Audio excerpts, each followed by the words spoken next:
Hi, this is to introduce my new book titled The Story of Nations.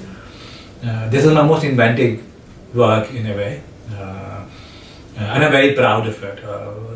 Despite the fact that my work in maths, for example, is one in the world, it is set to redefine and change the trajectory of our development, human development across the world.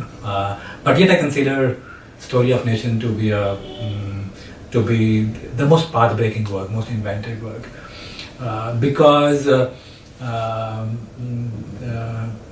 social science education has always. I mean, I took my grade 10th exams in 1981, and I was very happy to leave social science education behind. I was good at it, but yet I didn't see any meaning or relevance of it. But in 40 years, social sciences have emerged as the most significant body of knowledge in our lives, beyond biology, maybe, because now we live in a global village, and democracy across the world at its lowest point. It is being damaged in just about every country. So what we used to be very proud of, the Western liberal democracy, is in shambles. We don't know how to govern, and the political life, political organizations are the most critical part of our life. We need to get it right, but there's a larger domain. The basic foundations on polity, which school education invented as civics education, which is just one part, a very small part of the entire understanding of polity for nations, and which is just about rights and duties as citizens.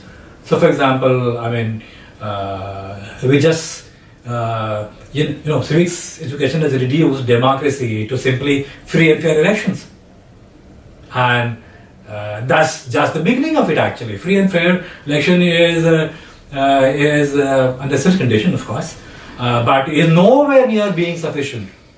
The most free and fair elections are not leading to democratic government, democratic society, democratic behaviors, democratic community, democratic schools, democratic institutions, democratic business organizations, democratic living.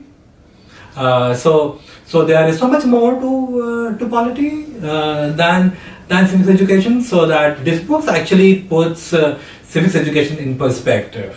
It places our entire political life on the right foundation, from where we can build to no end.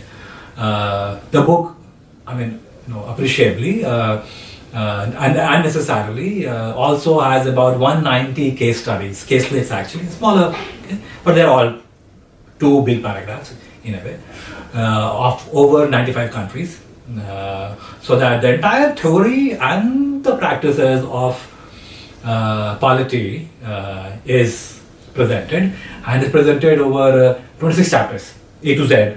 So we're saying, so what is typically in the grade 6 to grade 10th of any curriculum across the world, school curriculum across the world, is covered in this, starting with the idea of a nation, okay, citizenship, then the social role of government, political role of government, internal role of government, and then challenges to governance, the e-governance, and the reinventing nations, all of it. So it's an entire political life coverage for us. The theory and the effective practice of each of them. So deepening the breadth and the depth, and how societies where you don't expect good political dimensions to be existing have very amazing realities. For example, Rwanda, we went through that massive genocide, has the largest percentage of women in parliament. You not expect that, but it's more than Finland, more than Sweden. Now Iceland has become the third country which is more than and 50% women in parliament. But the two countries, the top two are actually African countries. It might surprise you, but that's what it is. So there's so much to learn out of those contexts again. And it is also interesting that I have co-authored this book with a very young, upcoming bureaucrat who is educated in psychology but chose professionally to be in the space of governance and polity, and Nikita, and this has turned out to be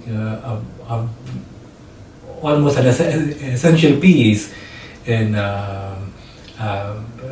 creating and sustaining happy living societies. Thank you.